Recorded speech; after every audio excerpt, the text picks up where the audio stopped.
தமிழ் வழியிலே வேளாண் கல்வி கற்றுத்தர பெற வேண்டும் என்று சொன்னார்கள்.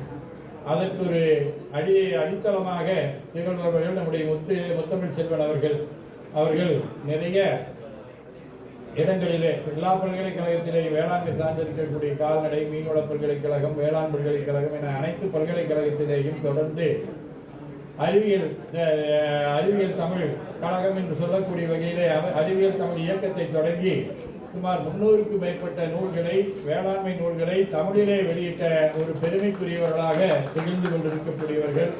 எல்லா விழாக்களிலேயும் நம்மை அழைத்து சிறப்பு சேர்ப்பவர்கள். இன்று அவர்களுடைய நல்ல முயற்சியின் காரணமாக வேளாண்மை பல்கலைக்கழகத்திலே முதல்ல பட்டய படிப்பு மட்டும் நடைபெற்றது. அடிகளார் அவர்கள் மகிழக்கூடிய வகையிலே இப்பொழுது பட்டப்படிப்பும் தமிழிலேயே கொண்டு வருவதற்கு அவருடைய நூல்கள் துணையாக இருக்கின்றன. அவருடைய பணியினை பாராட்டி அவர்களுக்கு தமிழ் வேளாண் விழுமியர் என்று சொல்லக்கூடிய விருது வழங்கப்படுகிறது. தமிழ் வேளாண் விழுமியர் பேராசிரியர் முனைவர் முத்தமிழ் செல்வன் அவர்கள் விருது பெற்று மகிழ்கின்ற தருணம்.